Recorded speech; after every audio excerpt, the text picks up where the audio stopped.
ಬಳ್ಳಾರಿಯಲ್ಲಿ auto gas ಸೆಂಟರ್ಗಳು ಬಂದ್ ಆಗಿದ್ದು ನೋ ಸ್ಟಾಕ್ ಬೋರ್ಡ್ ನೋಡಿ ವಾಪಸ್ ಹೋಗಿದ್ದಾರೆ ಚಾಲಕರು. ಈ ಮೊದಲು 63 ರೂಪಾಯಿ ಇದ್ದಂತ ದರ ಈಗ 75 ರೂಪಾಯಿಗೆ ಏರಿಕೆಯಾಗಿದೆ. ಈಗಾಗಲೇ ಬಳ್ಳಾರಿಗೆ ಗ್ಯಾಸ್ ಪೂರೈಕೆ 50% ಕಡಿಮೆ ಆಗಿದೆ. ಹೀಗೆ ಮುಂದುವರಿತಾ ಹೋದ್ರೆ ಆಟೋಗಳನ್ನು ನಿಲ್ಲಿಸಬೇಕಾದಂತ ಪರಿಸ್ಥಿತಿ ಬರಬಹುದು. ಸ್ಟಾಕ್ ಯಾವಾಗ ಬರುತ್ತನ್ನೋ ಬಗ್ಗೆ ಕೂಡ ಮಾಹಿತಿ ಇಲ್ಲ ಅನ್ನುವ ಪ್ಲಾಂಟ್ ಅಲ್ಲಿ ಎಷ್ಟಿದೆಯೋ ಅಷ್ಟು ಮಾತ್ರ ಕಳಿಸ್ತಿದ್ದಾರೆ ಅವರು.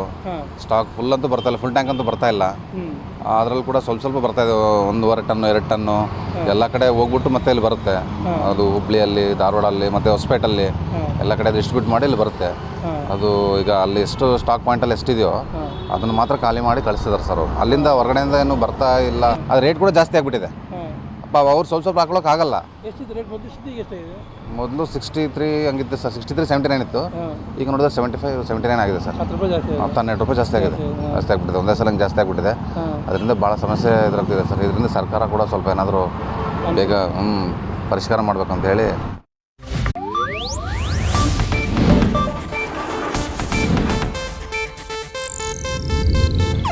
ಇದು ಏಷ್ಯಾನೆಟ್ ನ್ಯೂಸ್ ನೆಟ್ವರ್ಕ್ ಪ್ರಸ್ತುತಿ.